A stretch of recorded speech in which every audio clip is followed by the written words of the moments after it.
The second book of Moses, commonly called Exodus. Chapter 1. Now these are the names of the sons of Israel, who came into Egypt.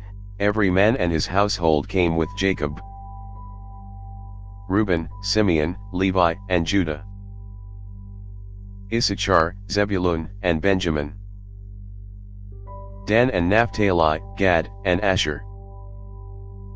All the souls who came out of Jacob's body were 70 souls, and Joseph was in Egypt already. Joseph died, as did all his brothers, and all that generation.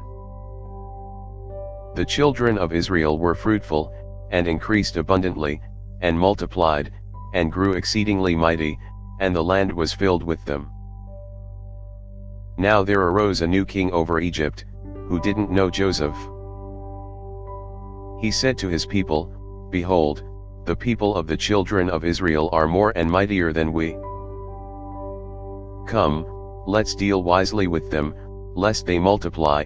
And it happened that when any war breaks out, they also join themselves to our enemies and fight against us, and escape out of the land. Therefore they set taskmasters over them to afflict them with their burdens. They built storage cities for Pharaoh, Pithom and Ramses. But the more they afflicted them, the more they multiplied and the more they spread out. They started to dread the children of Israel.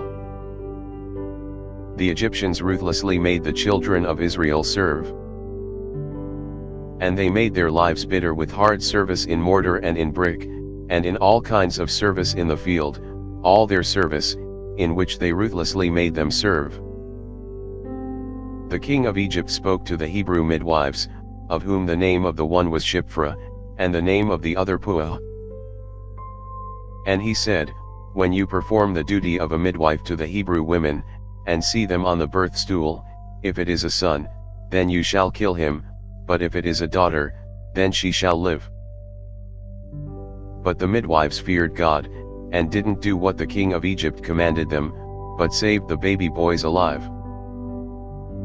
The king of Egypt called for the midwives, and said to them, "Why have you done this thing and saved the boys alive?"